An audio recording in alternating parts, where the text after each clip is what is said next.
nous savons très bien que les deux phases de la justice pénale internationale, c'est la modalité nationale que vous constituez. À défaut,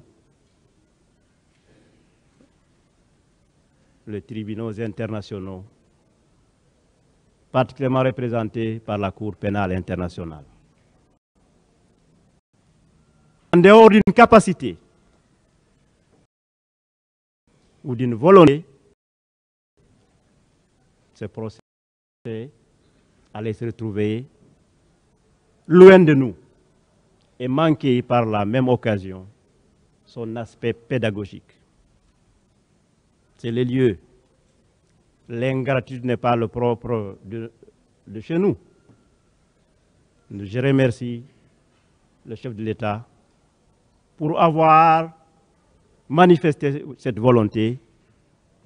Général Doumbouya, dont les instructions ont été suivies par le ministre Charles Wright.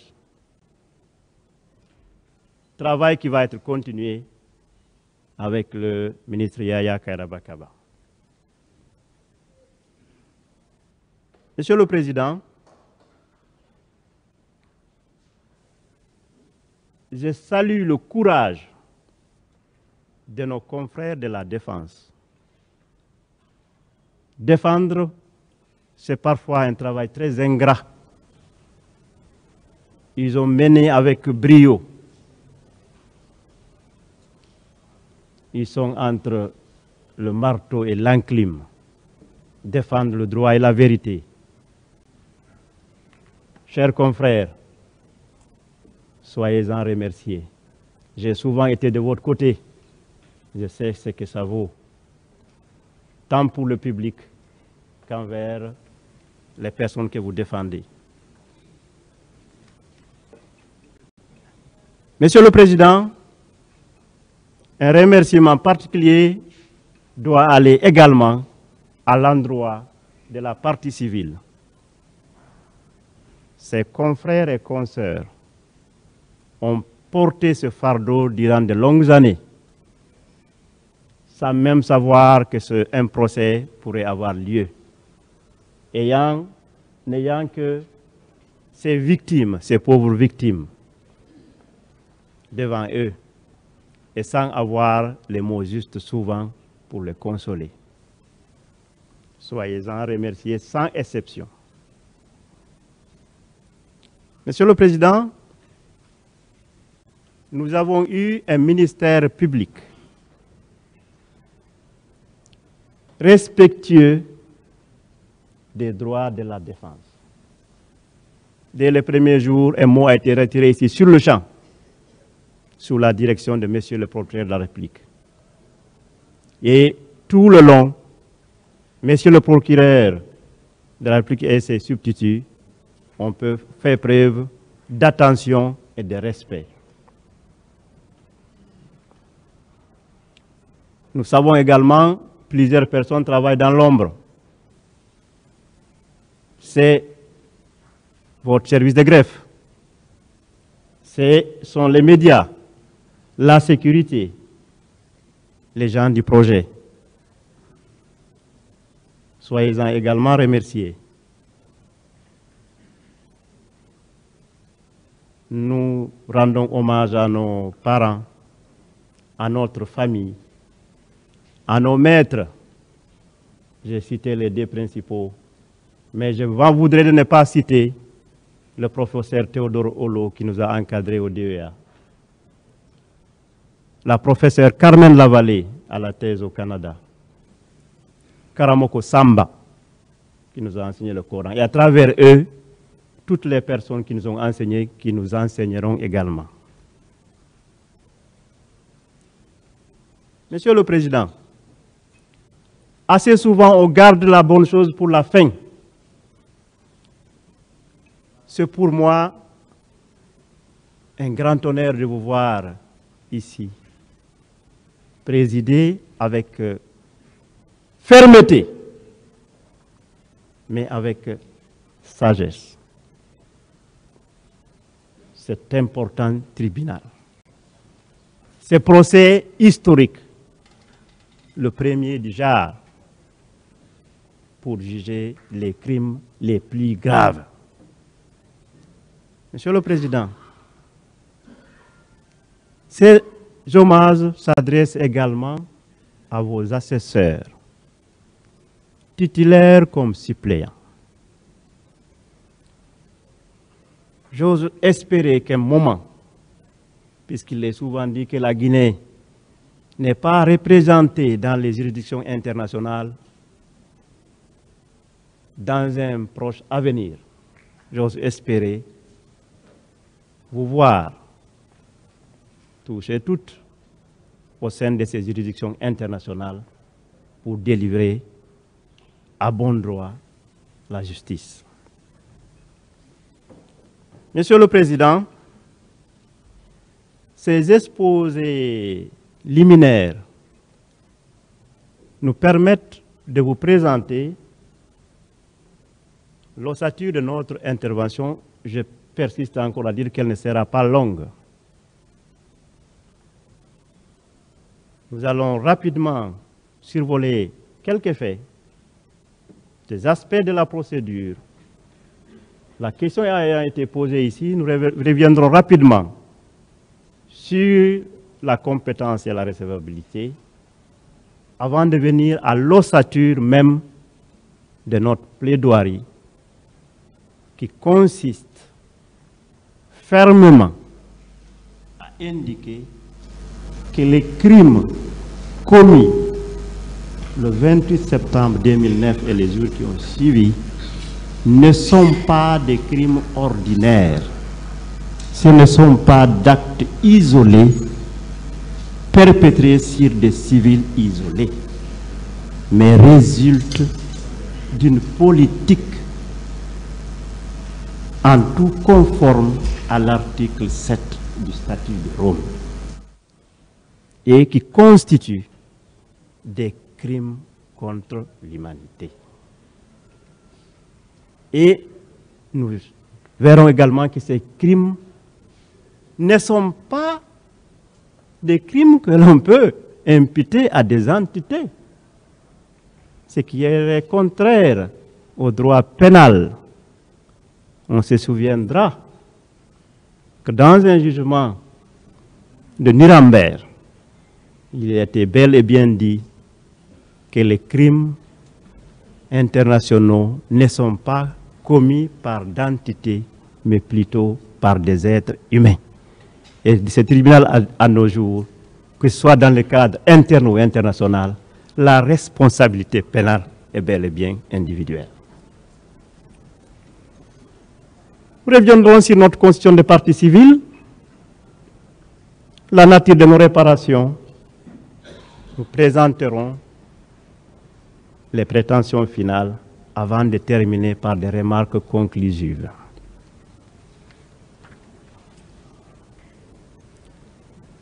Monsieur le Président, honorable assesseur, le premier point concerne les faits. Je vous en ferai l'économie. Maître Hamidou Bari en a largement parlé. Cependant, il nous est loisible d'insister sur 2 à 3 petits points. Tout est parti de l'exercice par les citoyens guinéens d'un droit constitutionnellement consacré, la liberté de manifestation et de cortège, figurant à l'article 10 de la Constitution du 23 décembre 1990, qui n'ayant pas fait l'objet de suspension. Monsieur le Président,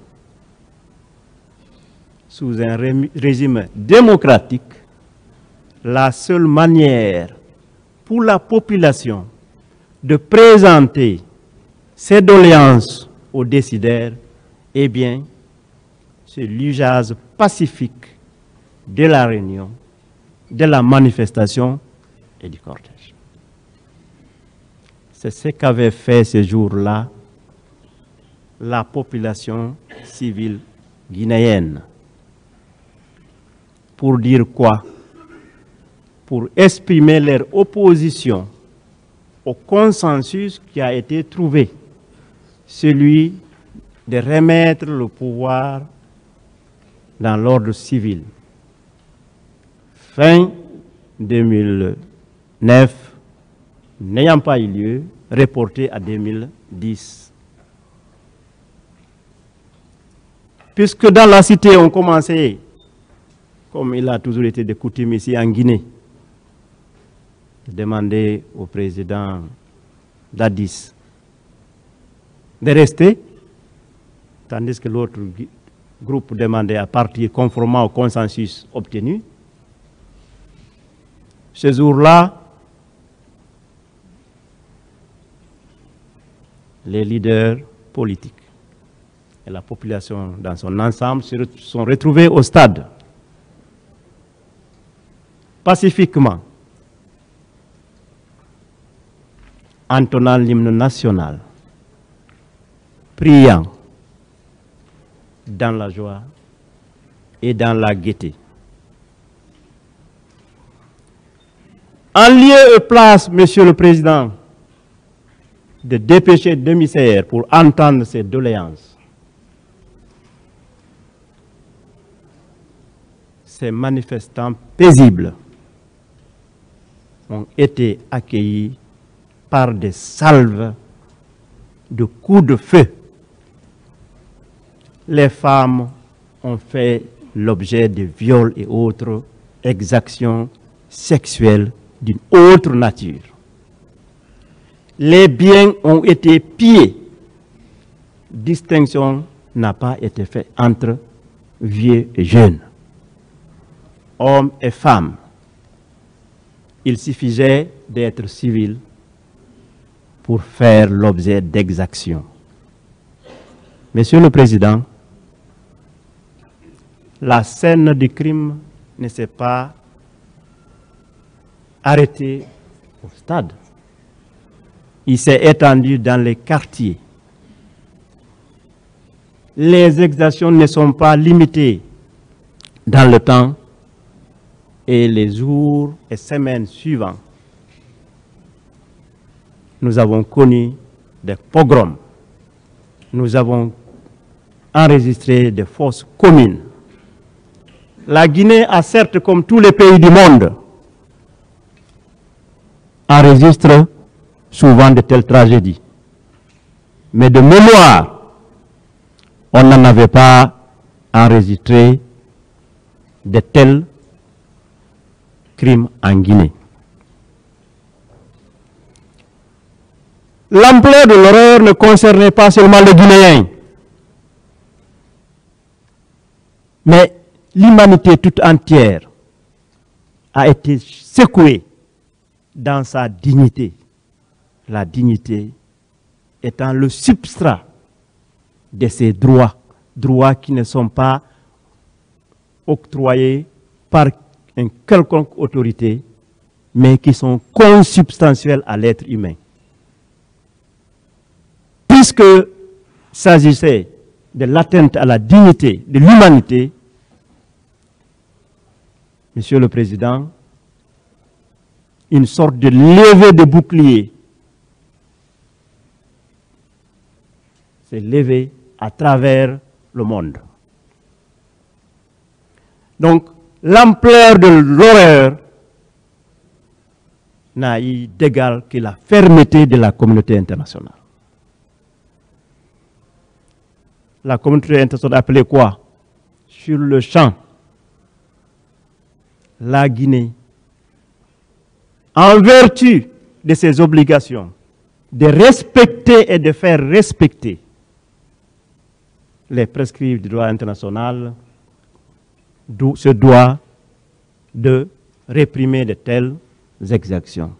Et sur le territoire guinéen, il a été dépêché une commission internationale d'enquête chargée notamment d'établir les faits, situer les responsabilités, trouver les principaux auteurs et faire des recommandations. Monsieur le Président, permettez-moi de m'arrêter 2 mots sur la composition de cette commission, présidée par nul autre que le juge Mohamed Bedjaoui, ancien président de la CIJ, qui, avec une méthodologie qui sied aux enquêtes des Nations Unies, ne peuvent souffrir de contestation. Voilà brièvement ramassé, Monsieur le Président, les faits pour lesquels votre tribunal siège depuis bientôt 19 mois. À présent, permettez-moi d'indiquer 2 à 3 points sur la procédure. À tout point de vue, Monsieur le Président,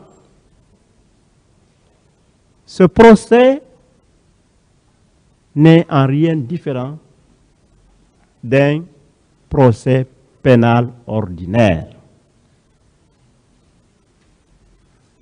Sur la base, donc, des rapports d'enquête de cette commission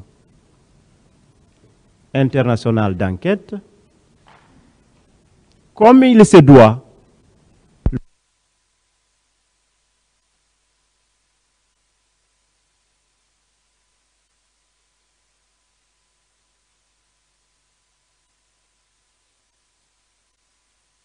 à mener ces investigations et à inculper un certain nombre de personnes sous l'accusation de responsabilité des chefs de commandement et des supérieurs hiérarchiques sur la base de l'article 28 du statut de Rome sur la Cour pénale internationale.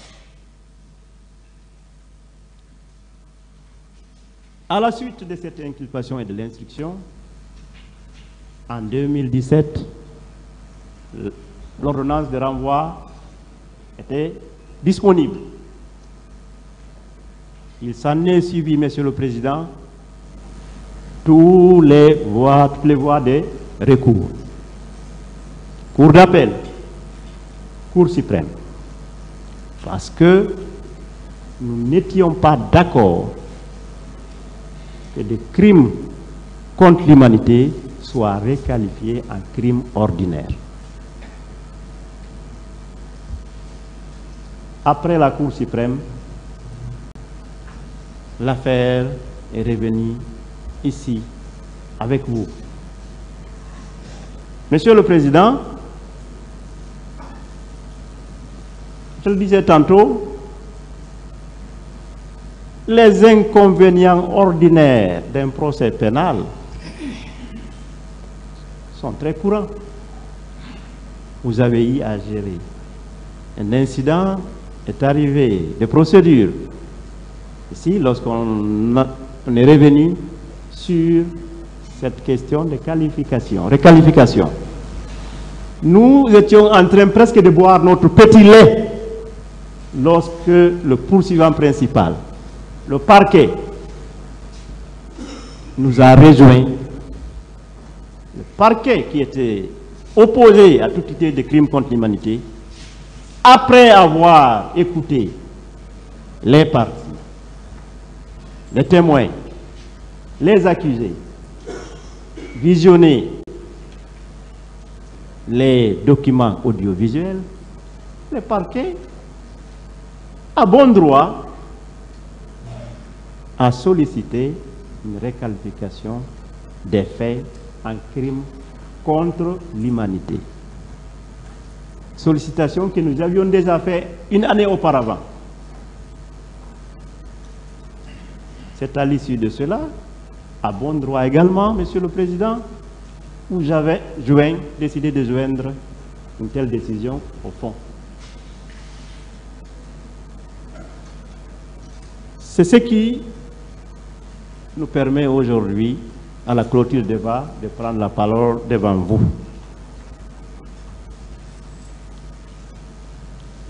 Monsieur le Président, voilà brièvement exposé la procédure qui nous réunit ici. Monsieur le Président, honorable assesseur, permettez-moi d'exposer brièvement la question des compétences et de recevabilité.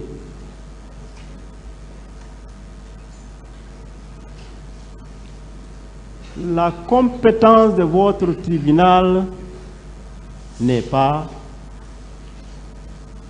à contester. Conformément aux dispositions du Code de procédure pénale guinéen. Également du statut de Rome, en Guinée, les infractions de crimes contre l'humanité sont connues en premier ressort par les tribunaux de première instance dans leur formation criminelle. Et c'est ce que vous constituez. Deuxièmement, pour des raisons de sécurité et autres, vous avez toute la latitude de délocaliser les audiences ailleurs. C'est ce que vous avez fait à bon droit. Troisième point, et ça a été soulevé lors des oppositions et autres pendant la question de réqualification, le fait pour vous de requalifier ces faits en crime contre l'humanité ne vous dessaisit point. Nous l'avons vu dit tantôt en préliminaire, la répression, la prévention, la répression des crimes contre l'humanité comprennent d'abord les juridictions internes. C'est à défaut que l'on se rabatte sur le droit, la Cour pénale internationale ou d'autres formes de juridiction. Il ne joue pas ici le principe de primauté qui a caractérisé les tribunaux pénaux internationaux du Rwanda et de l'ex-Yougoslavie avec les insuffisances et les limites attachées à un tel principe. Nous sommes en ce moment en phase du principe de complémentarité, Monsieur le Président.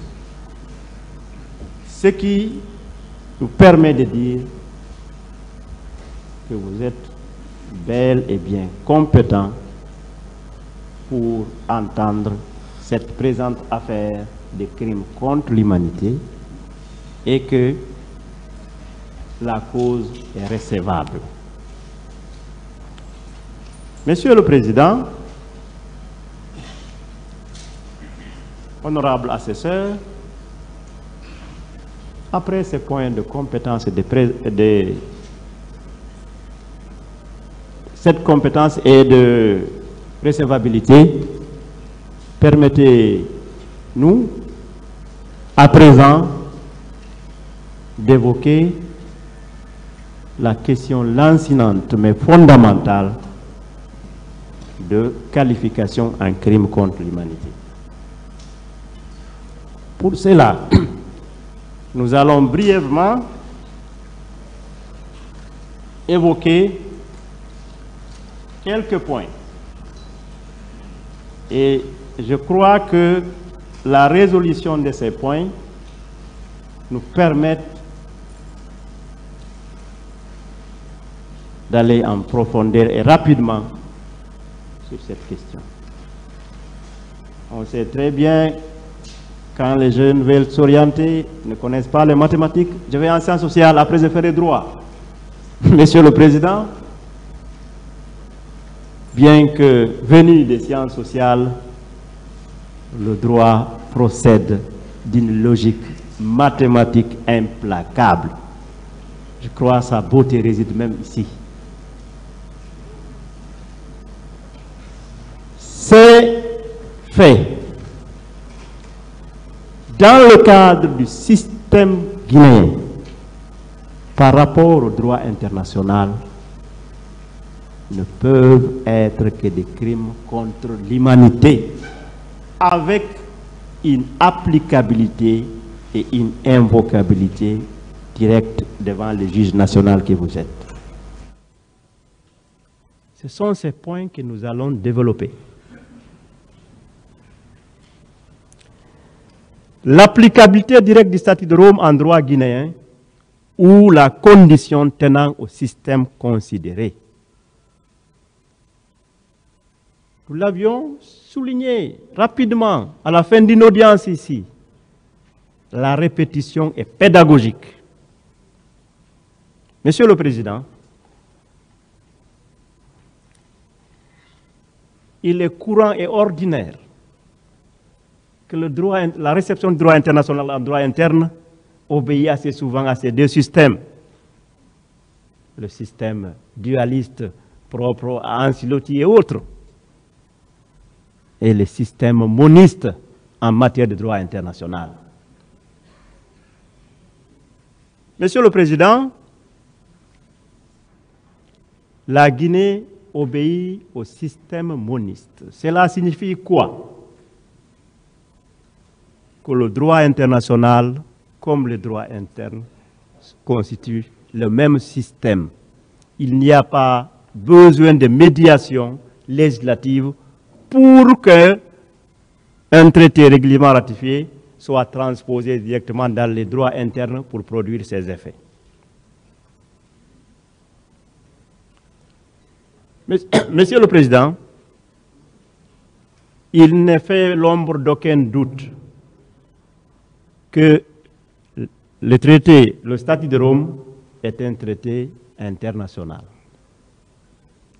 Ce statut a fait objet de ratification. Ce statut constitue alors, a été publié, ce statut constitue alors bel et bien du droit guinéen. Le statut de Rome fait partie de notre ordonnancement légal interne qui réprime donc les crimes contre l'humanité. Et cela est constant presque de toutes nos constitutions. N'oublions pas que la Guinée a pris part à toutes les phases de l'adoption du statut de Rome. Un des participants victimes était avec nous ici, le Premier ministre François Lunseni Fall. Monsieur le Président,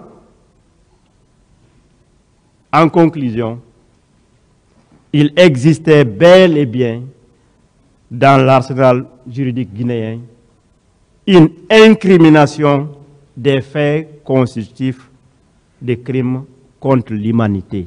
Cela tenant au système guinéen caractérisé par le monisme en matière de réception de normes internationales en normes internes. Si la Guinée a eu en 2016 à intégrer dans le code pénal, cela ne supplante pas le fait qu'en Guinée, au moment des faits, le statut était déjà en droit interne.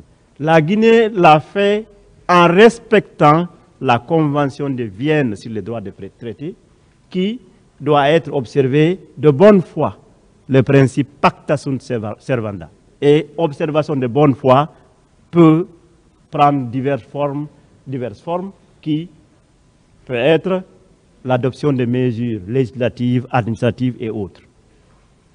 Mais cela ne porte pas préjudice à l'existence dans le droit interne d'un texte légal qui incrimine les crimes contre l'humanité. Monsieur le Président, cependant, ce n'est pas l'ensemble des textes d'application interne qui peuvent être invocables devant un juge. D'où le point, l'invocabilité de l'article 7 du statut de Rome devant le juge guinéen ou la condition tenant à la qualité de la norme. Le droit pénal se doit être précis. Toute provision, disposition qui figure dans un traité international qui n'est pas précis ne peut pas être invocable devant vous. Cependant, l'article 7 définit de manière claire les crimes contre l'humanité. Et en tant que tel, cette disposition est claire, elle est non équivoque, donc elle n'appelle pas une intervention législative. Il en est de même plusieurs autres, dont l'article 28, la responsabilité des chefs militaires et autres supérieurs hiérarchiques.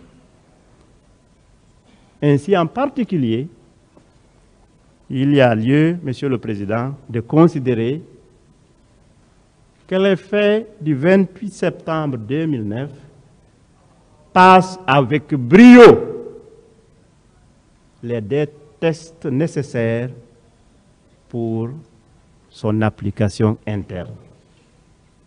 Non seulement régulièrement ratifié et publié, deuxièmement, les dispositions invoquées sont claires, simples, limpides et non équivoques. Monsieur le Président, c'est pourquoi nous honorons de rappeler la pertinence des motifs que nous avions invoqués. Les accusés ici présents l'ont été sur la base de l'article 28 du statut de Rome. C'est aussi la qualification qui était retenue à bon droit par la commission d'enquête. Il est dit, permettez-moi, une des rares fois, je vais lire, il est raisonnable de conclure que les crimes perpétrés le 28 septembre 2009 peuvent être qualifiés de crimes contre l'humanité. Ces crimes s'inscrivent dans le cadre d'une attaque généralisée systématique lancée par la garde présidentielle, les gendarmes chargés de la lutte anti-drogue et du grand banditisme et des miliciens, entre autres, contre la population civile. La commission conclut aussi qu'il existe des raisons suffisantes de présumer une responsabilité pénale de certaines personnes nommées dans les rapports, soit directement ou soit en tant que chef militaire ou supérieur hiérarchique. À cela s'ajoute également l'examen préliminaire par le bureau de la Cour pénale internationale, bureau du procureur, le 14 octobre 2009, en vertu de l'article 15 du statut de Rome. Vous avez vu ici, c'est pourquoi je salue l'honnêteté de certains accusés ici et même des témoins. Beaucoup d'entre eux vous ont dit ici, nous reconnaissons que c'est une attaque généralisée commise par certaines forces de défense sur les populations civiles. Cela a été fait de manière expresse devant vous ici. C'est en cela qu'il faut saluer le fait que ce tribunal, c'est un tribunal guinéen qui soit en train de juger des accusés guinéens sur des faits commis sur des Guinéens. Donc, je crois que la solution pourra être vite trouvée en vue d'une réconciliation nationale des filles et fils de ce pays. Monsieur le Président, un dernier point sur cet aspect, sur la pertinence de nos demandes antérieures de requalification, est le fait que pour mettre fin au regard de la Cour pénale internationale, c'est la signature par les plus hautes autorités guinéennes d'un mémorandum d'accord par lequel ils rappellent, les mémorandums rappellent que des crimes ont été commis et la Guinée, en tant qu'État responsable, a pris en charge le jugement de l'affaire. Et la signature a mis la CPI en retrait de cette affaire. Chose que nous saluons. Nous avons toujours milité pour qu'il y ait des crimes contre la qualification de crime contre l'humanité. Nous n'en faisions pas l'objectif que l'affaire soit forcément jugée par la Cour pénale internationale. Nous saluons, comme je l'avais dit tantôt, la justesse également des réquisitions du ministère public. Nous n'allons pas nous attarder là-dessus. C'est un parquet, un ministère qui au départ était contre la qualification des crimes contre l'humanité, mais au vu des faits, au vu de leur gravité et de leur imputabilité vers les accusés, le ministère public s'est ravisé et à bon droit a demandé à ce que ces faits-là soient qualifiés de crimes contre l'humanité. Nous n'allons pas nous y attarder. On ne peut pas être plus royaliste que le roi. Et le ministère public, avec brio, nous espérons, fera état de ces questions-là. Donc, en tout état de cause, Monsieur le Président, nous voyons une concordance de la définition des crimes contre l'humanité avec les faits du 28 septembre 2009. L'article 7 nous dit, au fin du présent statut, on entend par crime contre l'humanité quelconque des actes ci-après, lorsqu'il est commis dans le cadre d'une attaque généralisée ou systématique, lancée contre une population civile et en connaissance de cette attaque. On parle de meurtre, de torture, des actes qui ont été qui sont poursuivis ici, au départ pour des crimes ordinaires, mais maintenant, pour nous, pour des crimes contre l'humanité.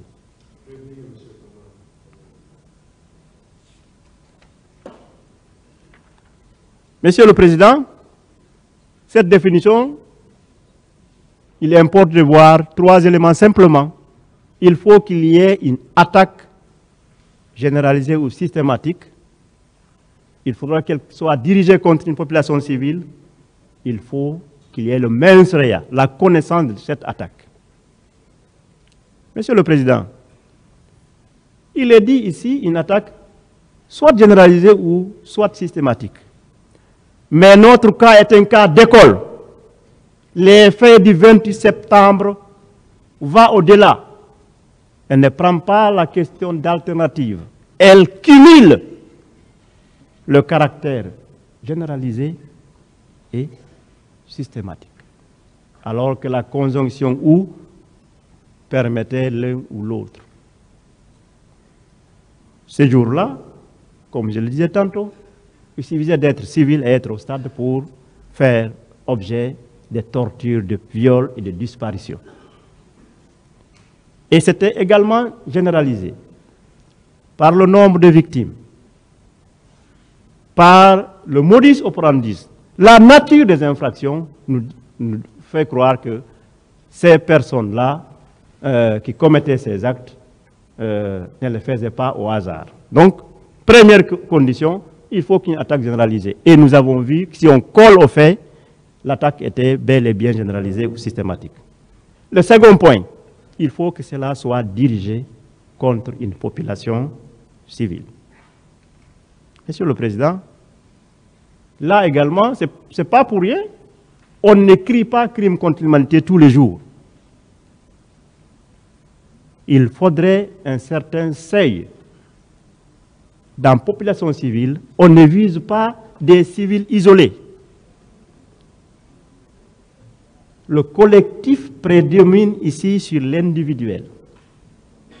Et on voit très bien que ce jour-là, de la présence des accusés ici, des témoins, la diversité nous fait dire qu'il ne s'agissait pas de civils isolés, mais d'un groupe de civils.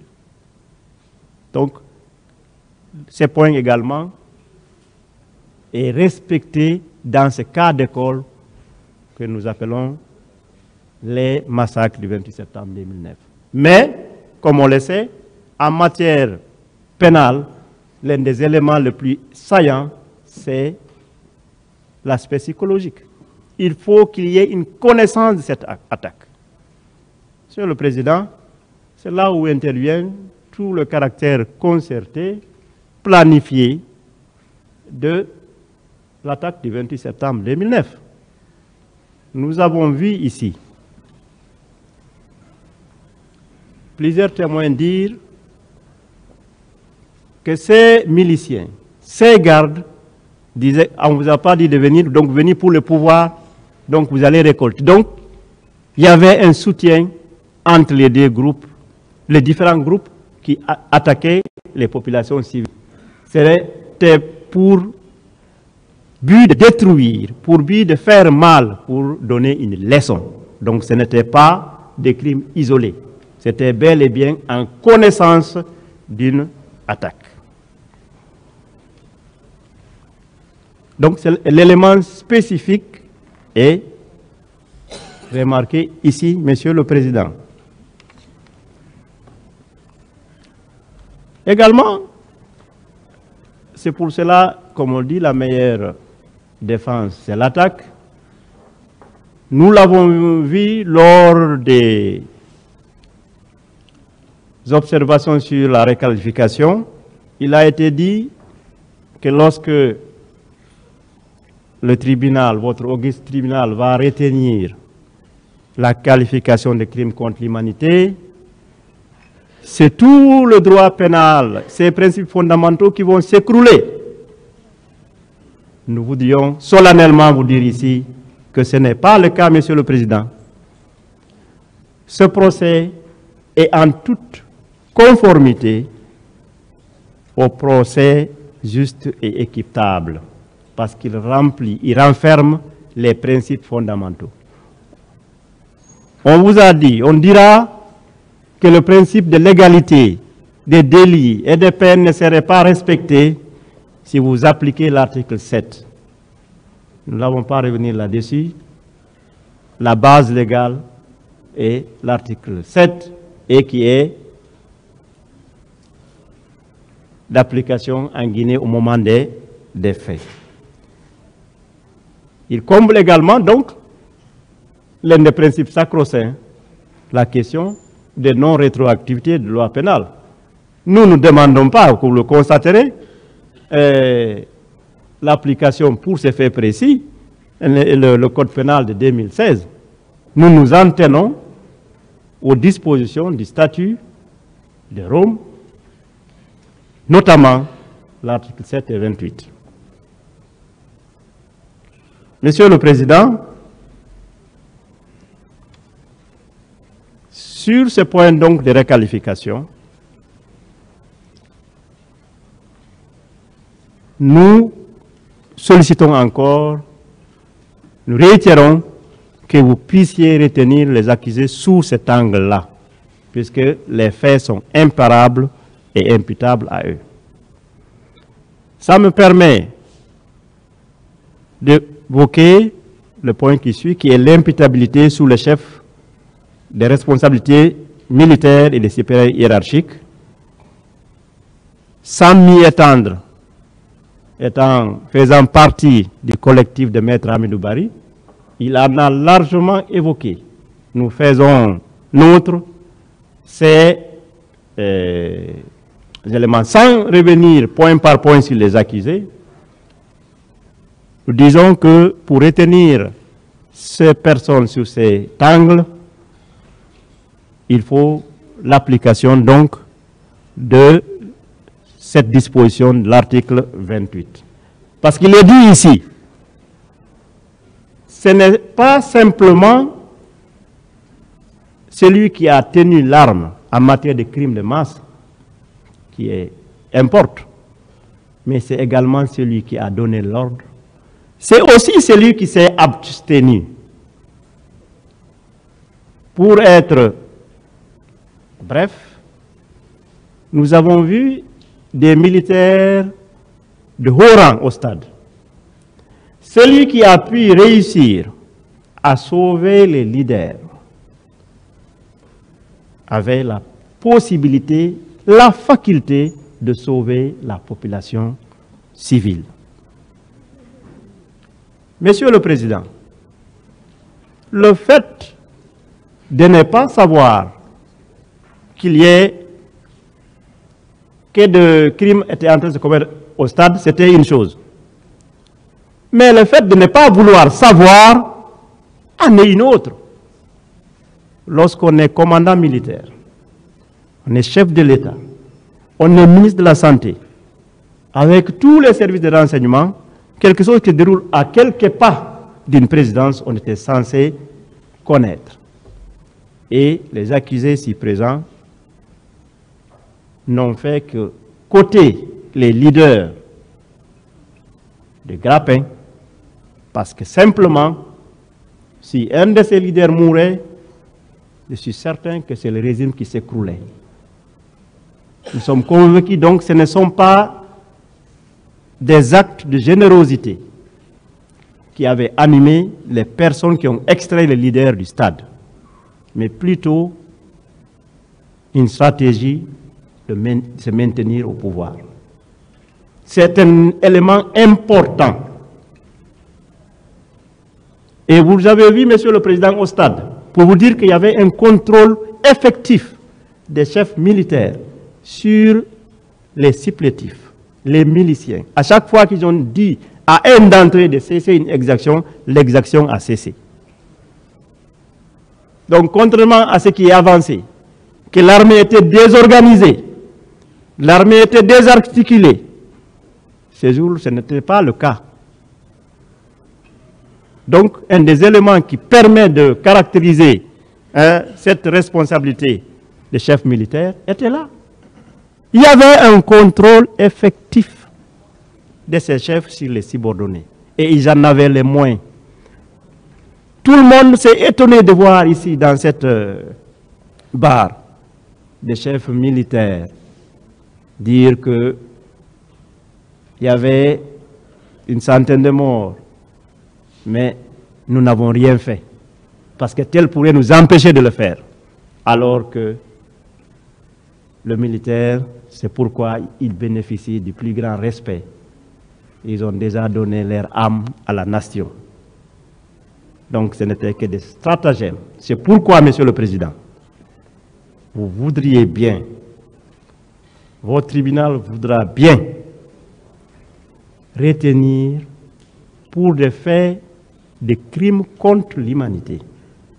En sus de ce venait de dire Maître Hamidou Bari et que dira certainement Maître Moumini Diallo, membre de notre collectif, le capitaine Marcel Guilavogui, le colonel Moussa Tchegoro Kamara, le commandant Aboubacar Sidiki Diakité, M. Cessé Raphaël Abba, Mamadou Aliou Keïta, capitaine Ibrahima Kamara Kalonjo, colonel Claude Pivi, colonel Abdoulaye Chérif Diaby, capitaine Moussa Dadis Kamara, colonel Blaise Goumou, M. Paul Mansa Guilavogui, dans les liens de la culpabilité par application de l'article 7 et 28. En sus des éléments déjà apportés par Maître Hamidou Bari. Je ne suis pas allé en profondeur parce que je ne veux pas retenir votre auguste tribunal dans des pesanteurs kilométriques. Monsieur le Président, nous sommes là pour soigner, pour défendre, pour épauler les victimes de ces massacres. Il est certes dit que toute victime n'est pas nécessairement partie civile, mais toute partie civile est obligatoirement une victime. Maintenant, que cette victime soit directe ou indirecte. Monsieur le Président, vous avez ici les deux catégories. Des victimes directes qui sont venues devant vous ici, qui pour viol, qui pour blessure et autres, mais vous en avez d'autres, surtout celles qui ont perdu leurs pères et mères, frères, sœurs et enfants. Ces deux catégories se retrouvent en la présente affaire. Monsieur le Président, à l'instruction, comme ici par devant vous, ces personnes se sont régulièrement constituées partie civile. Monsieur le Président, honorable assesseur, vous voudriez bien donc bien recevoir Mamadou Boboba, Ami Diop et plusieurs autres en leur constitution régulière de partie civile. Nous entamons le point concernant la nature des réparations sollicitées. Monsieur le Président, puisqu'il s'agit de crimes contre l'humanité, nous sollicitons qu'il y ait une réparation complète. Et qui dit réparation complète dit à la fois ces réparations de nature individuelle et collective. Monsieur le Président, il pourrait s'agir de soutien psychologique, d'assistance médicale, de restitution, d'allocation pécuniaire ou de mise à disposition des moyens de subsistance. Au titre de réparation collective, Monsieur le Président, la satisfaction, c'est-à-dire le simple fait de reconnaître que ce qui s'est passé le 28 septembre 2009 et les jours suivants en crime contre l'humanité peut bénéficier à toute la communauté impactée par ces actes. Cela met à l'abri ces atrocités de toute stratégie révisionnisme. Monsieur le Président, après avoir relaté ainsi ces formes, permettez-nous de présenter nos prétentions finales. Également, toujours en sus de ce que venait de dire Maître Hamidou Barry. C'est pourquoi, Monsieur le Président, premièrement, nous sollicitons vous déclarer compétent pour connaître la présente affaire et juger la cause recevable par application des dispositions du Code de procédure pénale guinéen et surtout d'appliquer les dispositions pertinentes du statut de Rome concernant les crimes contre l'humanité. Nous sollicitons ainsi de requalifier les faits en crimes contre l'humanité par application de l'article 7 et 28 du même statut. Nous prions de recevoir ainsi Mamadou Boboba, Ami Diop et plusieurs autres en leur constitution de partie civile et les déclarer bien et valablement fondés. Si l'action publique retenir les accusés dans les liens de culpabilité pour crimes contre l'humanité. Si l'action civile accorder des réparations individuelles et collectives à Mamadou Boboba, Ami Diop et autres en allouant des sommes pécuniaires telles que mentionnées par Maître Hamidou Barry et en prescrivant des mesures de non-répétition et autres conformes au statut de Rome, au Code pénal guinéen, Code de procédure pénale, comme mentionné dans la plaidoirie de Maître Hamidou Barry. Le tout en application des articles 7 et 28 du statut de Rome, 441, 442, 497, 502 et suivants, 535, 556 du Code de procédure pénale. Monsieur le Président, ce sont là les prétentions légitimes, fondées des victimes des massacres, je n'ose plus l'appeler événement, du 28 septembre 2009 et les jours qui ont suivi, constitués régulièrement partie civile devant ce tribunal. Vous me permettrez, Monsieur le Président, de terminer par des remarques conclusives qui anticipent la portée de la décision à intervenir. À procès historique s'attachent des effets historiques. Le massacre du 28 septembre 2009 s'inscrit également dans ce schéma. Le jugement attendu, Monsieur le Président, aura une portée nationale et internationale. Oui, Monsieur le Président. Je vous remercie, Monsieur le Président. Il n'y a pas de problème. Merci.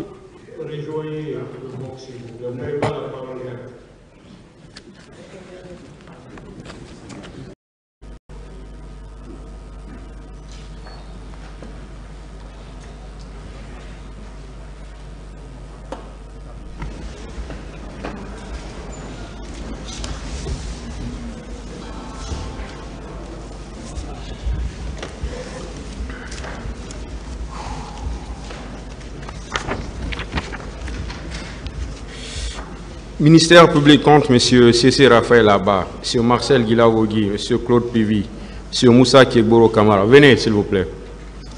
M. Ibrahim Kamara Adi Kalonzo, M. Abouakar Gakite Di Toumba, M. Blaise Goumou, M. Moussa Dadis Kamara, M. Mohamed Ali Keita, M. Alpha Amadou Balde, M. Abdoulaye Chérif Diaby, M. Paul Mansa Guilavogui. Partie civile, M. Ouri Loba et plusieurs autres.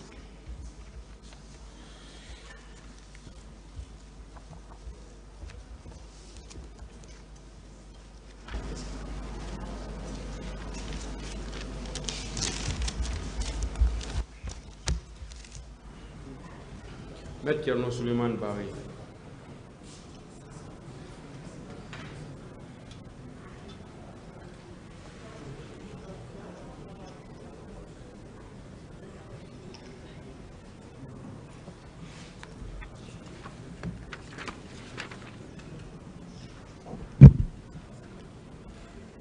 Merci, Monsieur le Président, de m'avoir redonné la parole à l'effet de dire le mot de la fin de ma plaidoirie au cours de ce procès historique. Monsieur le Président, je disais que le droit également est partie intégrante du contexte social. Je le disais qu'un procès historique est fait historique. Et je soulignais que le jugement à intervenir aura à la fois une portée nationale et une portée internationale. Au niveau national, n'oublions pas que la répression de tels crimes contribue à combattre l'impunité dans notre pays. Un des éléments positifs qui sera tiré de votre jugement.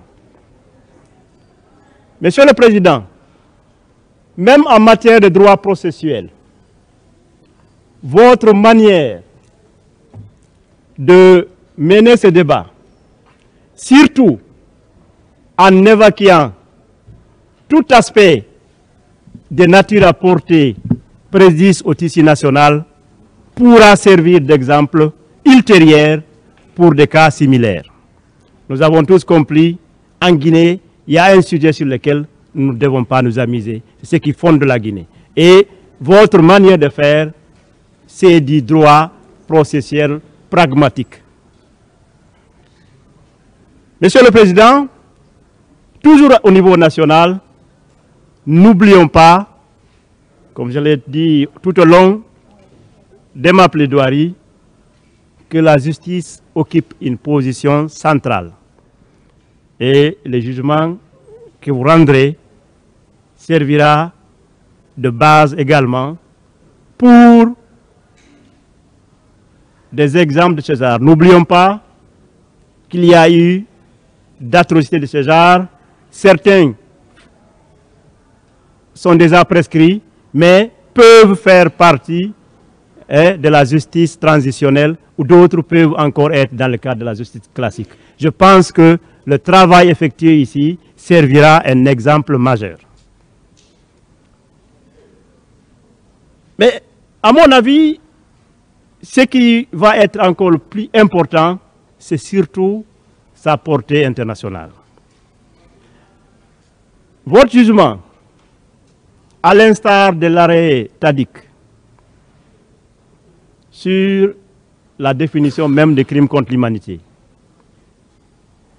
ou d'autres arrêts comme arrêt Akayesu, arrêt Kunarak, arrêt Bagosora et Black Kik, votre jugement sera cité dans les facultés de droit ou ailleurs comme un exemple de concret, de principe de complémentarité positive. Et cela permet également de réconcilier la Cour pénale internationale et les juridictions internes africaines. Puisqu'on aura vu une négociation qui a duré plus de 13 ans, par finir, jugement est rendu au nom de la justice. Et vous faites partie intégrante de la justice pénale internationale, dont la première pierre est constituée par les tribunaux internes. Monsieur le Président, honorable assesseur, l'exigence d'un idéal de justice ne fait pas obstacle à l'impérieuse nécessité d'une réconciliation nationale. Pour terminer, Monsieur le Président, honorable assesseur, il ne me reste plus qu'à vous remercier pour l'écoute, l'attention et à formuler les meilleurs vœux pour une meilleure décision fondée tant en droit qu'en fait, dans un parfait équilibre entre les droits de la défense, l'intérêt de nos victimes dans le présent dossier de massacre du 28 septembre 2009. Je formule finalement le vœu que toutes les filles et tous les fils de ce pays puissent vivre en harmonie et poursuivre l'idéal de justice pour un développement harmonieux de notre pays. Je vous remercie. Le président avait fait une proposition, avait demandé au parti de réfléchir pendant la pause. Je vous regarde maintenant. Je ne sais pas si c'est tout nouveau le porte-voix.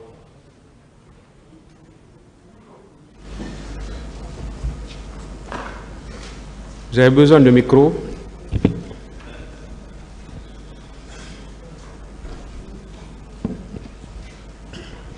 Merci, Monsieur le Président. Effectivement, pendant la pause, les deux bords, enfin la défense et la partie civile, nous nous sommes retrouvés et à la suite de notre concertation, vous l'avez éteint, hein?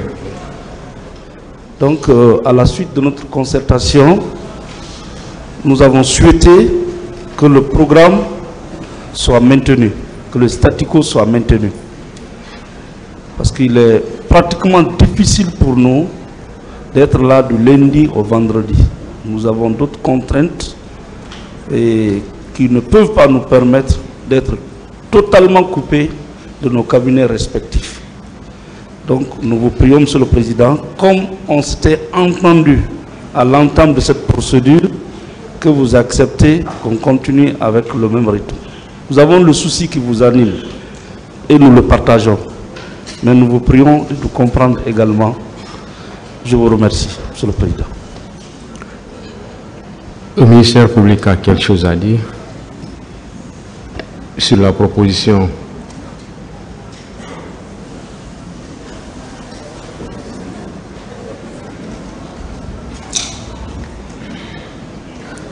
Merci, Monsieur le Président.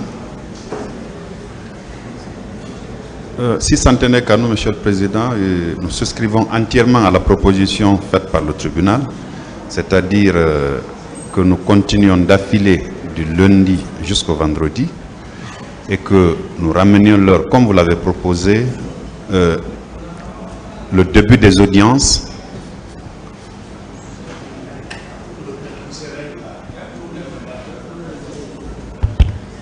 Je disais, Monsieur le Président, que nous souscrivons entièrement à la proposition faite par le tribunal. C'est-à-dire que nous, du lundi au vendredi, que ce soit d'affilée, que nous soyons à l'audience, et que l'heure du début des audiences soit ramenée à 9 h au lieu de 10 h. Cela nous permettrait, Monsieur le Président, parce que c'est la phase des réquisitions et plaidoiries, que nous ayons un grand temps pour nos paroles respectives.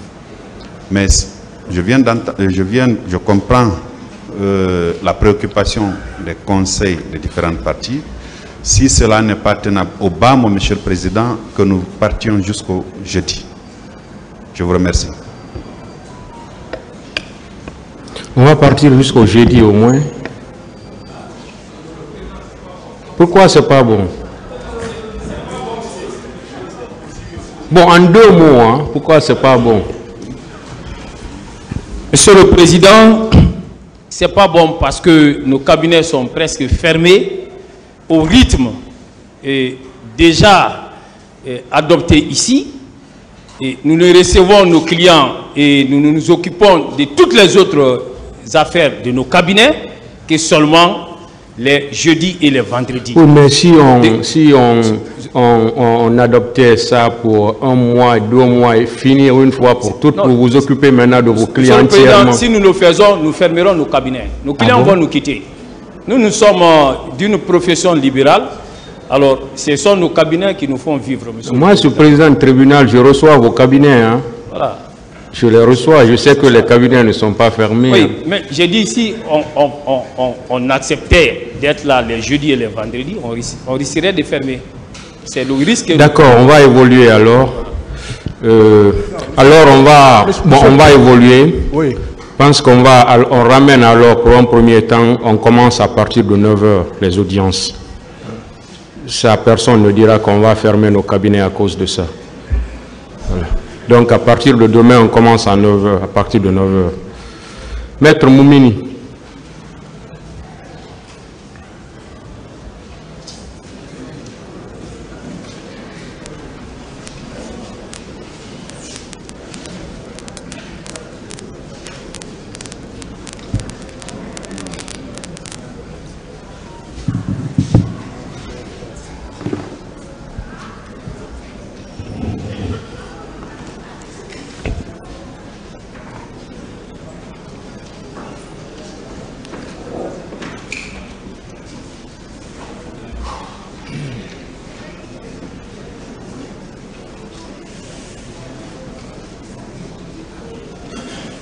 Allez-y, maître. Merci, Monsieur le Président. Honorable assesseur, de m'avoir donné la parole dans cet après-midi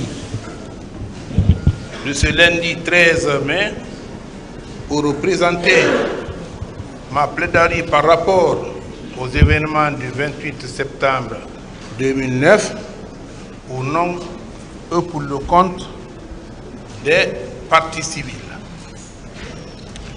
Monsieur le Président, honorable conseiller, à l'image de mes 2 prédécesseurs, il me choit l'honneur de remercier le tribunal dans sa composition pour l'intérêt attentif qu'il a eu à apporter dans le déroulement de ce procès.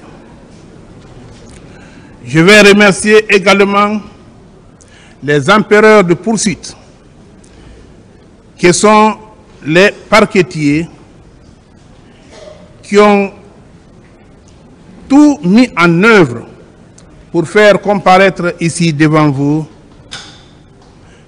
accusés, victimes, témoins et même des techniciens en la matière. Monsieur le Président,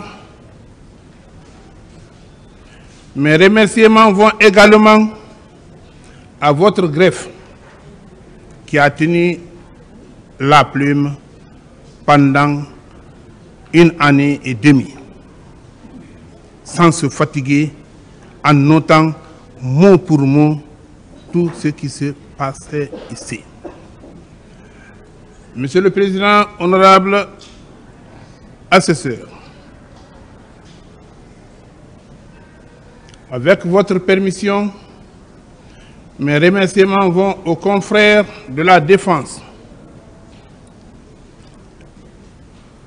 et de la partie civile qui ont eu à aménager une entente au moins qui vous a permis de suivre attentivement nos différentes parties.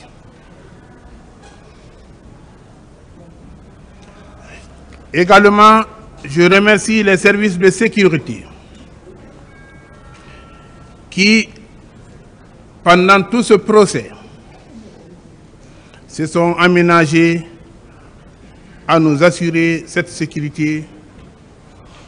Si elle n'était pas là, on ne serait pas ici devant vous. Monsieur le Président, honorable conseiller, le 28 septembre 2009 a été un événement inédit. Un événement sans précédent. Même ceux de janvier-février 2007 n'ont pas eu cette envergure.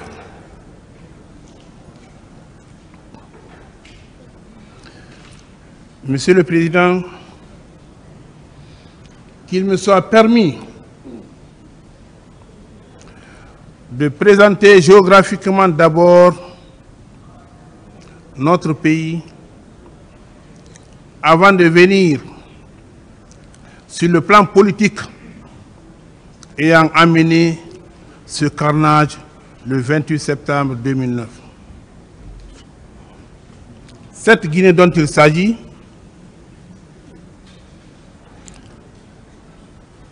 est un pays de l'Afrique de l'Ouest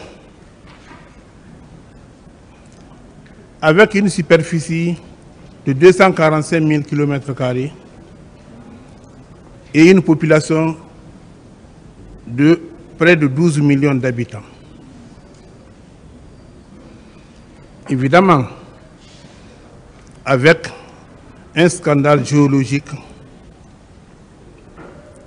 qui ne dit pas son nom. Château de l'Afrique occidentale, cette population devrait vivre aisément. Les Guinéens n'auraient pas besoin de prendre un vol pour aller en dehors de ce pays, pour chercher une vie meilleure.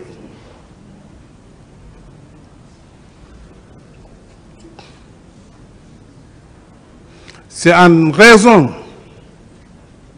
de ces péripéties, de ces difficultés répétées, étant au bout du souffle, le peuple de Guinée s'est réveillé. Monsieur le Président,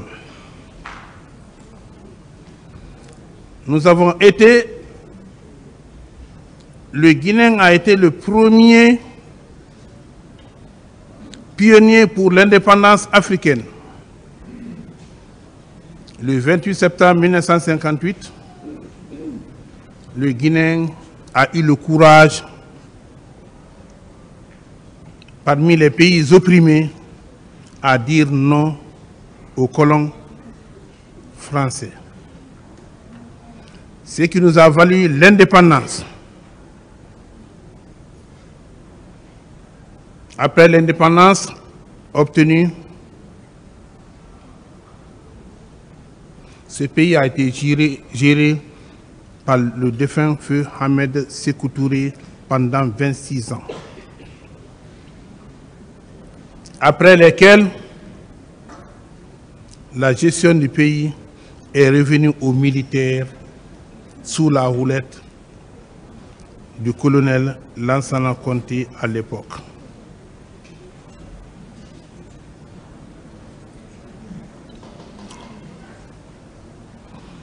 Ce colonel a géré le pays pendant 24 ans.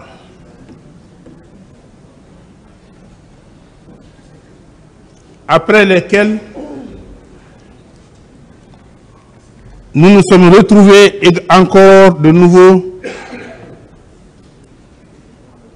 sous la commande des hommes en tenue. Et cette fois-ci, sous la houlette du capitaine Moussa Dadis Camara.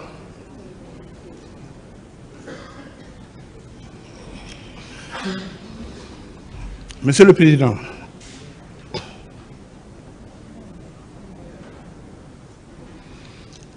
les accusés ici présents devant vous sont renvoyés pour des cas de meurtre, assassinat, viol, enlèvement et séquestration, torture, coups et blessures, violence volontaire, vol à main armée, entrave aux mesures d'assistance et de mission de porter secours. Les parties civiles étant M. Woudiba Iloba et autres, la Fédération internationale des ligues des droits de l'homme, l'Organisation guinéenne de défense des droits de l'homme et l'Association des victimes, parents et amis du 28 septembre 2009. Les faits pour lesquels ces accusés avaient été préalablement poursuivis étaient sanctionnés par les dispositions des articles 206, 208, 303, 305, 306, 12, 332, 233, 234.156, 239, 240, 241, 242, 373, 381, 279 et 298 du Code pénal.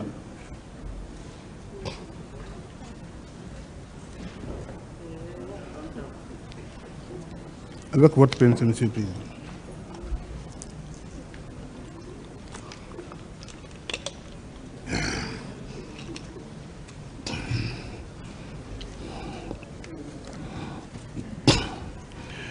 Monsieur le Président, honorable assesseur, après vous avoir remercié, mon intervention s'articulera sur le rappel des circonstances, des faits et de la procédure, en un mot, avant de parler du droit applicable en l'espèce. Je ne saurais être long, pour la simple raison que les faits ont été relatés par mes deux prédécesseurs et les points de droit correspondants ont été largement détaillés par mes deux prédécesseurs, l'un étant professeur de droit et l'autre docteur en droit. Monsieur le Président, honorable conseiller,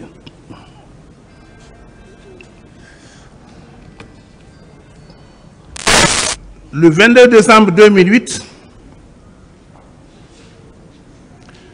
le général Lansana Conté décéda et laissa une Guinée tourmentée avec des mouvements politiques dont tout le monde a connu ici.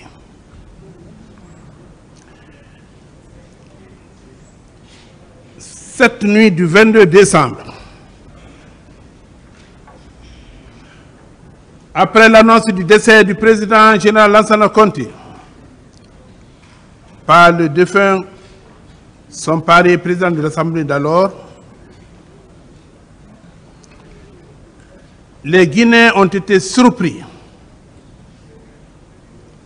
que dans la matinée du 23 décembre, un groupe de militaires, à la tête duquel capitaine Moussa Dadis Camara, s'emparait du pouvoir en violation de la constitution guinéenne, qui prévoyait l'organisation des élections dans les 6 semaines qui allaient suivre, si je ne me trompe pas.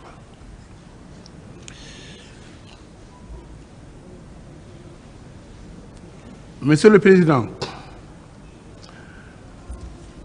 quand les militaires ont pris le pouvoir, ils ont proclamé la dissolution du gouvernement, la suspension de la Constitution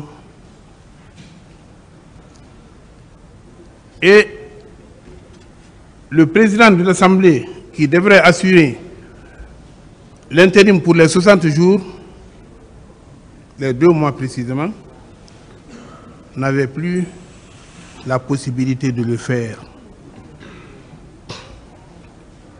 Ainsi, le chef de la junte, capitaine Moussa Dadis Camara, procédera par la nomination de plusieurs officiers militaires, dont certains de ses proches, pour la consolidation de son pouvoir. Ses proches étant des amis et connaissances, parents de près ou de loin. Avec la ferme promesse de rendre le pouvoir aux civils à l'issue des élections législatives présidentielles prévues à la fin de l'année 2009. Voilà la promesse qui avait été tenue par le pouvoir en place et qui a été violée.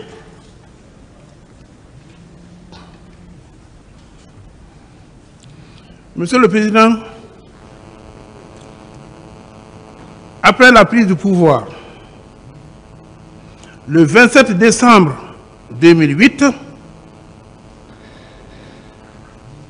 la junte recevait les forces vives au camp Al-Fayher. Justement, Monsieur le Président, les faits qui ont amené les événements du 28 septembre sont édifiants.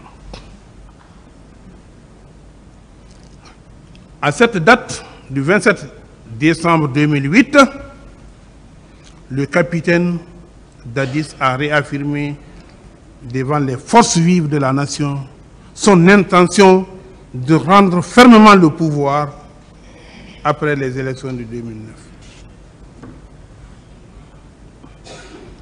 Et que lui, président, et ses hommes, entre guillemets ses collaborateurs, les membres du CNDD, ne devraient pas être candidats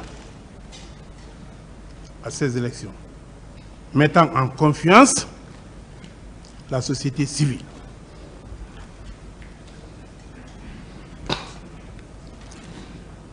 Il ne cessait de répéter qu'il n'avait pas l'ambition du pouvoir. Lui, Moussa Dadis Camara.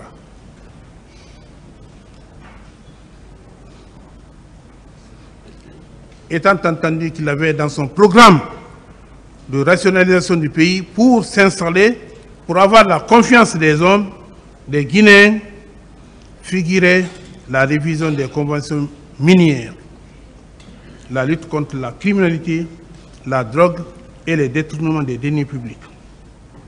C'était ça son programme. Un programme qui a rassuré tant de Guinéens. On avait déjà désormais confiance au président Moussa Dadis Camara et de son équipe. Sur ce, des entretiens après lesquels les forces vives de la nation ont donné un programme. Ça, c'était à la date du 12 mars 2009.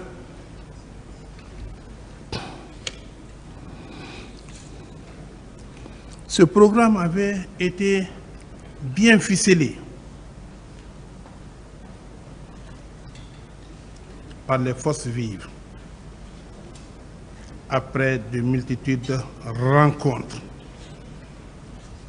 avec la junte militaire. Les forces vives ont pris un programme qui consistait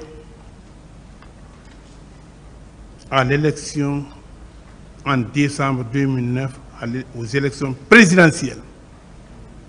Ce chronogramme a été donné publiquement au capitaine Moussa Dadis Camara, je voulais dire. Juillet-août 2009, ils se sont donné programme pour la confection et distribution des cartes électorales. Septembre 2009, le référendum pour l'adoption de la loi fondamentale révisée. Novembre 2009, élection législative. Décembre 2009, élection présidentielle. Ce chronogramme avait été clairement accepté par le président Moussa Dadis Camara.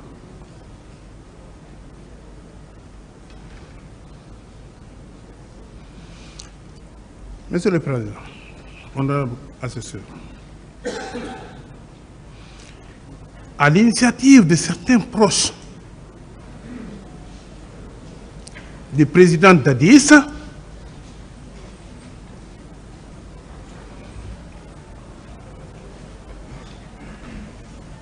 les jeunes ont organisé une rencontre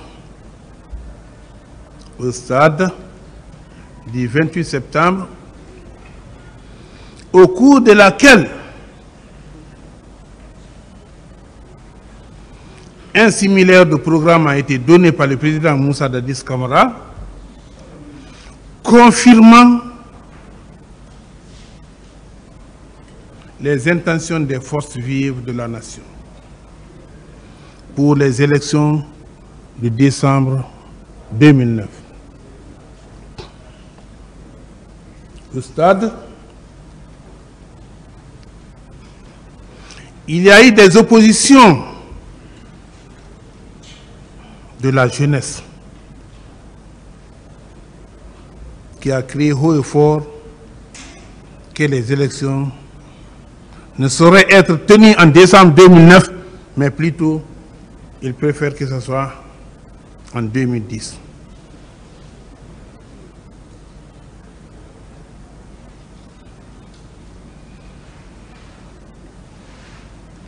Ce qui fut l'objet d'un entretien des forces vives avec la junte, et le calendrier a été repoussé en janvier 2010.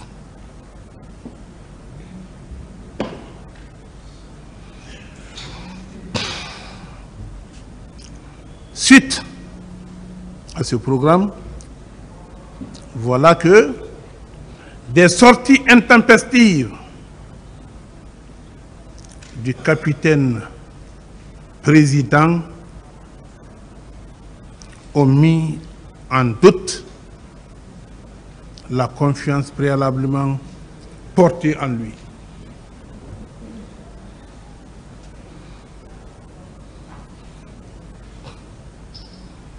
Quand, à la suite de sa sortie à Kaloum, le président Dadis, sous l'ovation du public, était là. Et il a déclaré ce jour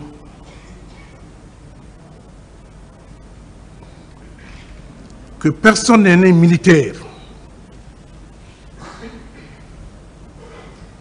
que les partis politiques le sachent qu'ils sont des citoyens, que lui aussi les Guinéens. C'est en ce moment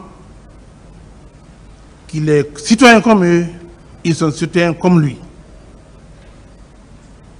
S'il veut, il a dit 3 fois, si je veux, je ne me présente pas. Si je veux, je me présente comme candidat. Voilà le début de la crise de confiance entre la junte dirigée par le capitaine Moussa Dadis Camara et la société civile. La deuxième sortie du candidat de Moussa Dadis Camara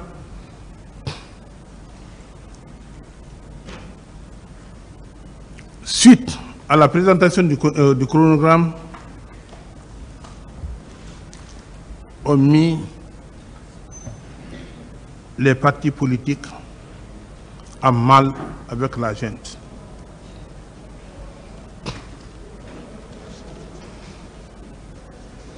Le 31 août 2009,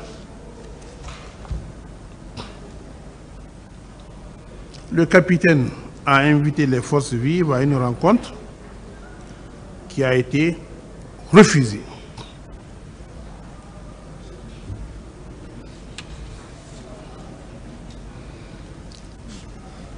La commission ad hoc mise en place, composée des forces vives et de la junte militaire, chargée d'évaluer le processus de transition en difficulté, avait constaté un retard pour la mise en place du Conseil national de transition qui devait l'être même depuis mars 2009. Et l'impossibilité technique de tenir les auditions en décembre, c'est pourquoi le renvoi a été fait pour le mois de janvier 2010.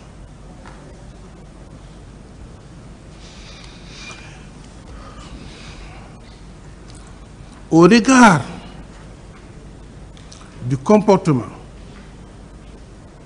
des membres du CNDD et du capitaine Dadis, affichant l'intention de se présenter aux prochaines élections présidentielles, les forces vives ont invité leurs militants à rallier le stade du 28 septembre 2009 pour protester contre la candidature éventuelle du capitaine Moussa Dadis Camara pour les élections présidentielles en perspective. Ceci étant, assoiffés de démocratie et de liberté, les citoyens, les militants ont rallié le stade du 28 septembre 2009.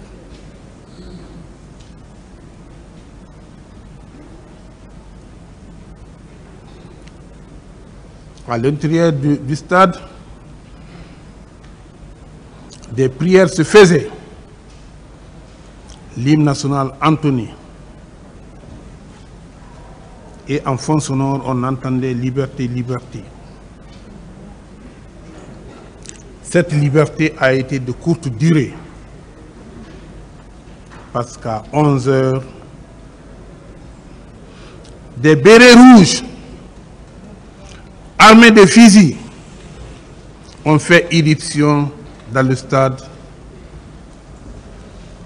et avec des tirs de position verticale ont fait un carnage.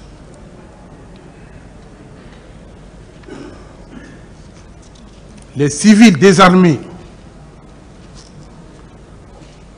tombaient comme des fruits mûrs.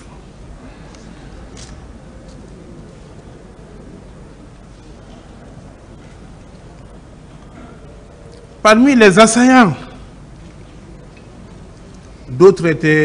certains étaient armés de gourdins avec des pointes,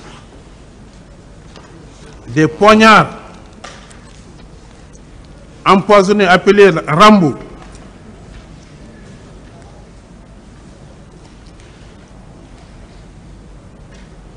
Un de mes petits frères qui était au stade me disait que quand ils ont tiré sur quelqu'un, il est tombé sur lui, il est venu à la porte, que c'était ce qu'on appelait Winalos. Parce que à l'intérieur, ça tirait. À la porte, il y avait les barricades.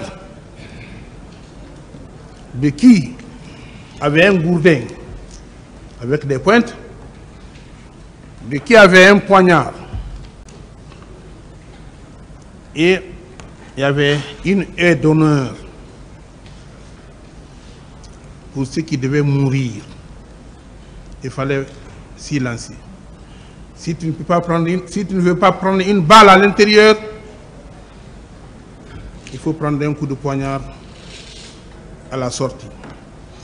Si tu ne veux pas prendre une balle à l'intérieur, il faut prendre un gourdin pointé à la sortie. Si tu n'es pas rattrapé par une balle à la sortie, tu pourras peut-être être sauvé.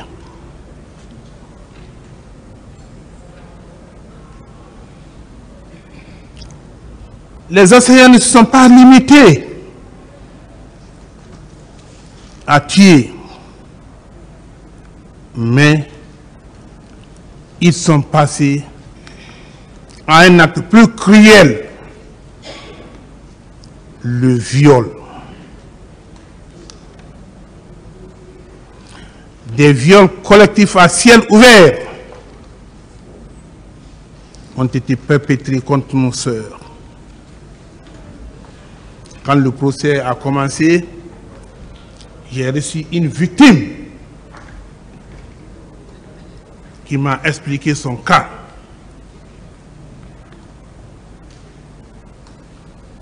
Qui a reçu le canon du fusil dans sa partie intime.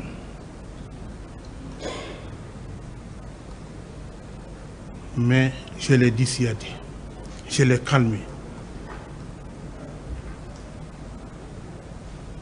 Quand nous étions devant le pool des juges d'instruction, certains de nos clients hésitaient de rentrer au vu des hommes en uniforme. Toujours il a fallu qu'on cherche à demander à ces gardes de s'éloigner pour permettre à nos victimes de viol de se faire entendre par le pool des juges d'instruction. En donnant des explications, d'autres tremblotaient. En voyant un homme habillé, elles avaient la chair de poule.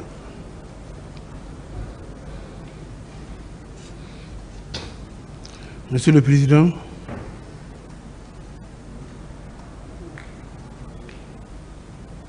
il y a lieu de vous rappeler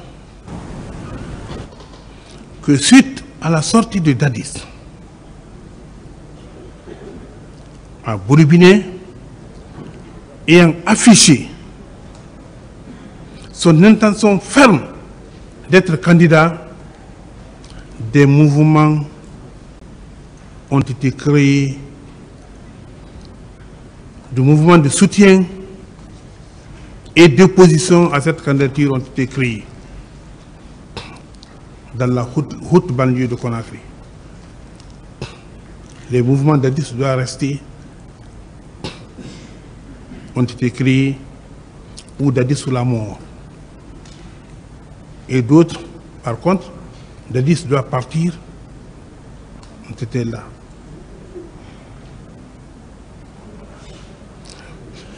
Monsieur le Président, honorable conseiller, après avoir réprimé ces manifestations politiques,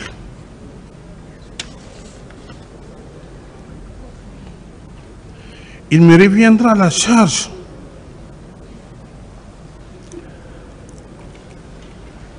de passer à certaines déclarations.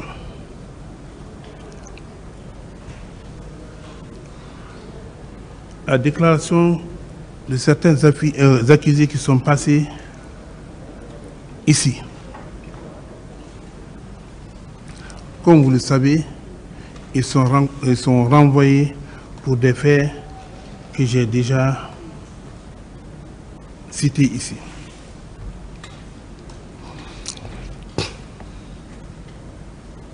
Monsieur le Président, honorables assesseurs,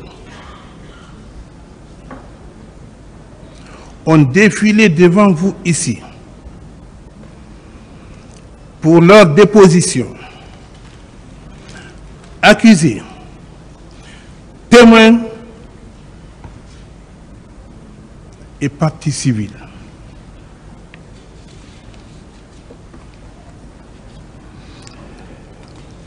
Nous retenons seulement l'essentiel de quelques déclarations tant des accusés que de certaines parties civiles.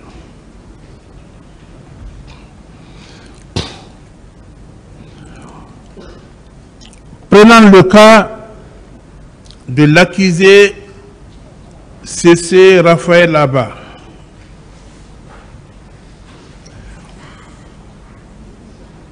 je ne peux pas prendre toutes les déclarations de tous les accusés, mais pour vous faire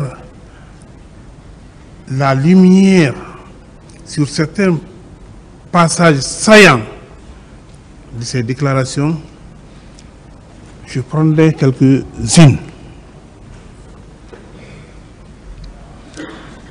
C.C. Raphaël Laba est un homme de rang. C'était le garde rapproché de Moussa Dadis Camara. Selon lui, il serait rentré de l'abbé seulement la veille des événements du 28 septembre. Donc, le 27 septembre, C.C. Raphaël Laba était à Conakry.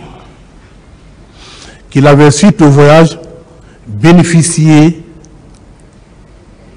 d'un repos qui lui aurait été accordé par le commandant Toumba Diakité, le commandant, son commandant en chef, celui de qui il relevait. Que le 28 septembre, il était en compagnie de sa femme, qui était dans un état de famille très avancé, et qu'il avait été également bénéficiaire encore d'une mesure lui permettant de s'absenter de son unité.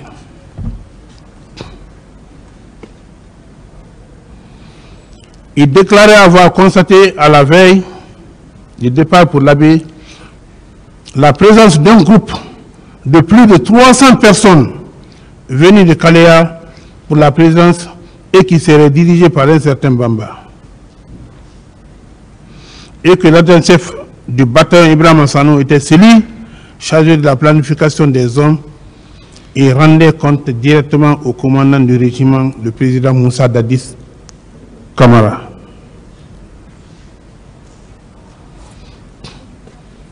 Il reste entendu, Monsieur le Président, honorable assesseur,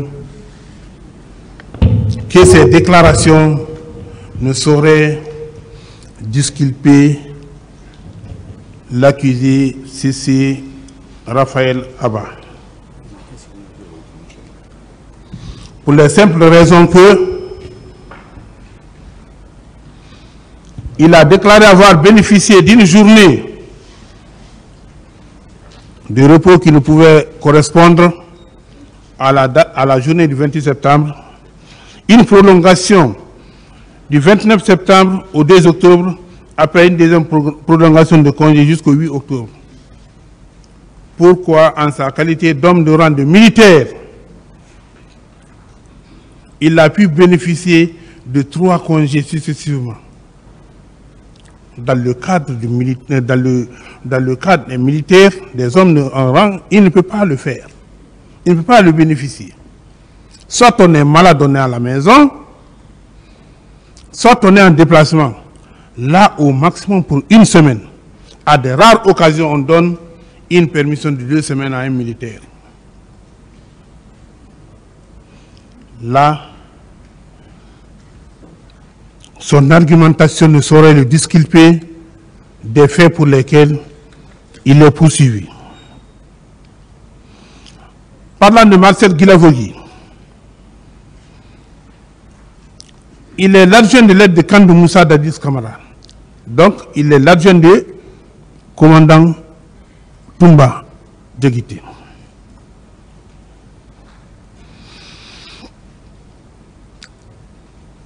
Cet accusé nie avoir été informé des programmes, des dispositions prises en amont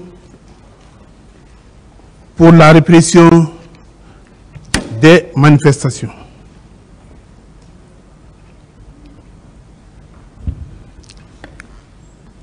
Alors que, lors de sa deuxième comparution devant le tribunal criminel, il avait fait des déclarations très édifiantes sur les faits, sur la garde parallèle des recrues de Kaléa, le voyage de l'abbé et les événements de Bambeto. Monsieur le Président, honorable conseiller, assesseur, sous mandat de dépôt depuis le 18 juin 2010, Marcel Guilavogui, de passage ici pour la seconde fois, déclarait être un homme de Dieu et qu'il a été souvent empêché de parler dans ce dossier où il y a plus de 150 personnes tuées. Et que même au PM3, il n'a pas voulu s'exprimer connaissant réellement Moussa Dadis Camara, que s'il le faisait, même son corps n'allait pas être retrouvé. Et que sans lui,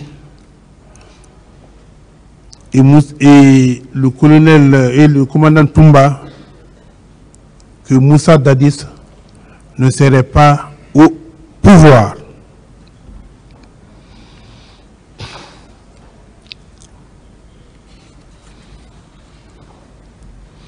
Parlant de ce qu'il aurait vu et entendu ou vécu, ce Marcel Guilavogui nous a parlé d'une garde parallèle.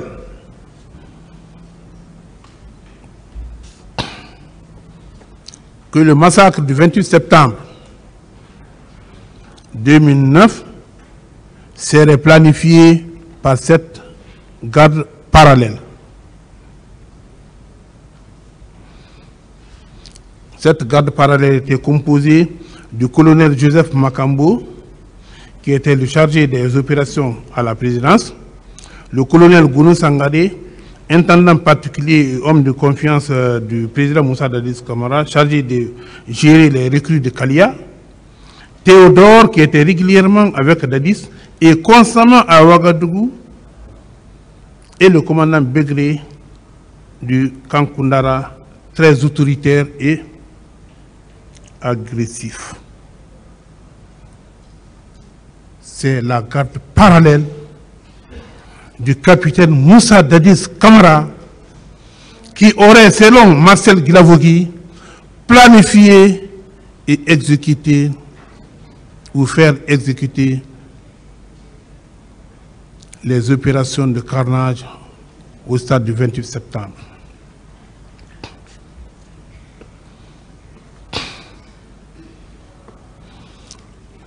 Il confirmait également que toutes les unités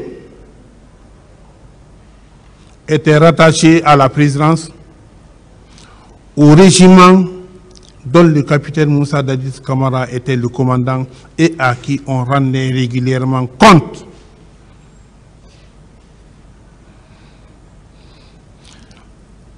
Et il affirme enfin que le président Dadis était le seul donneur d'ordre et il précise qu'un militaire n'agit jamais sans avoir reçu l'ordre.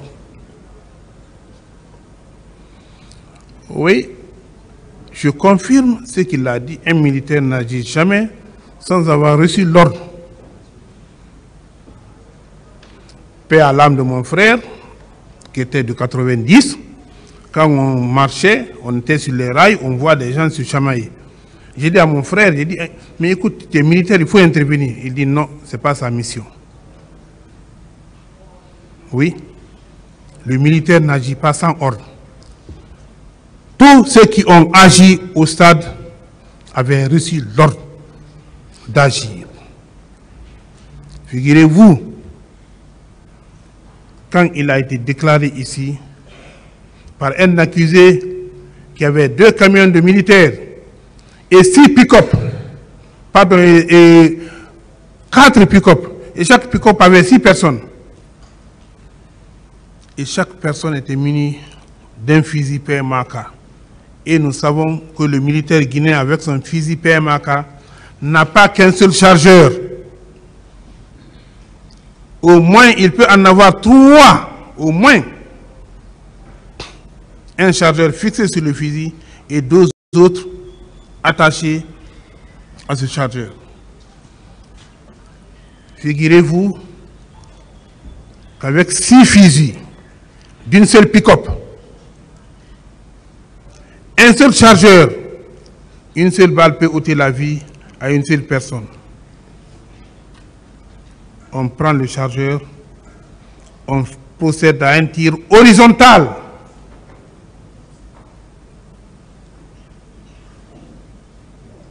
Pas vertical, hein?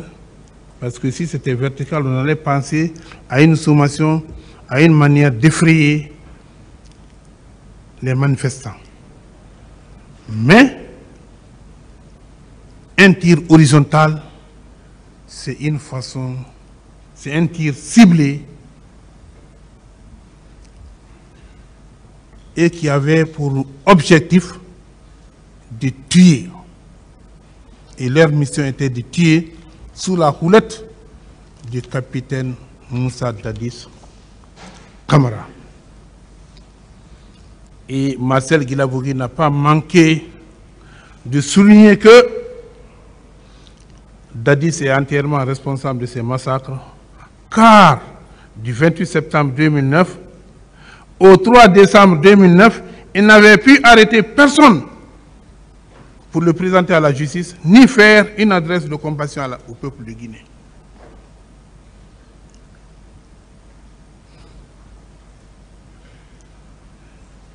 Ici, le procès s'est déroulé. Vous avez fourni beaucoup d'efforts. Mais je vois que tous les accusés ici présents sont des militaires. Tous les accusés ici présents sont des militaires. Ils ont prêté serment avant d'être sous le drapeau. Et ces serments, je les félicite quand même, ce sont des bons militaires parce que ils ont tous respecté ce serment. Tous ceux qui sont là, ils ont fait le vrai militaire parce qu'ils n'ont pas voulu vous dire réellement ceux à qui ils ont donné l'ordre pour aller au stade.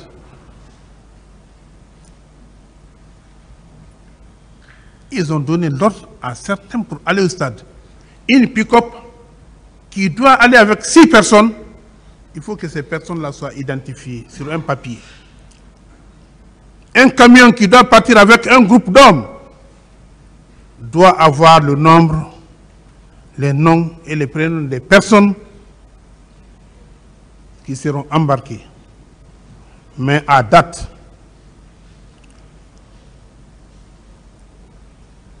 si le président Moussa Dadis Camara n'avait pas pris soin de poursuivre ou bien de faire déceler ceux qui étaient partis au stade, c'est qu'il n'a pas voulu le faire. Et si ces subordonnés qui géraient directement la troupe, qui étaient directement en contact avec la troupe, n'ont pas voulu également réagir, c'est qu'ils en savaient quelque chose. Ici, les 12 accusés qui sont devant nous, aucun d'entre eux n'a parlé, même pas de son garde rapproché, à plus forte raison, un autre militaire. Oui. Je connais un peu de la tactique militaire. Parce que même en temps de guerre, si on trouve qu'un ami est grièvement blessé, le militaire, son partenaire, l'achève. Il prend son grade, il met en poche, il retourne avec. S'il est grièvement blessé, il sait qu'il ne peut pas le soigner. Il va éviter que l'ennemi vienne recueillir quelque chose, des informations avec lui. Il va l'abattre. Lui-même, il va abattre son collègue militaire et prendre sa carte et son grade, mettre en poche, continuer. C'est ça le militaire. Donc, ils ont été des bons militaires, tous ceci. Relativement au recrues de Kaléa, Marcel Guilavogui affirme que les recrues de Kaléa,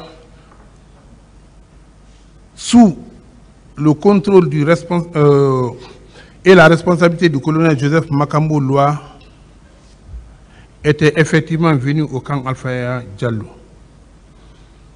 Donc, qu'il les aurait aperçus à partir du deuxième étage de son bureau.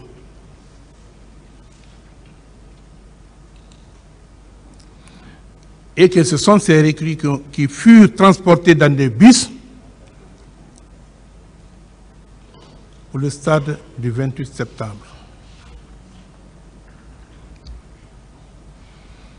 Et que dans cette matinée du 28 septembre, en présence du colonel Joseph Makambo, à qui Dadis s'adressait en présence de Toumba, Gono Sangare, Théodore Escobar, que les leaders là sont qui? Il faut les mater. Pourquoi ils ne respectent pas l'ordre? J'ai déjà envoyé Tchegouro qui me rend compte de ce qui se passe sur le terrain. Je vais m'habiller pour partir. Oui. Chose dite, chose faite. Capitaine Moussa Dadis Camara était au stade. Capitaine Dadis Camara, par sa corpulence, par sa démarche, ne ressemble à personne en Guinée ici. Donc tous les Guinéens le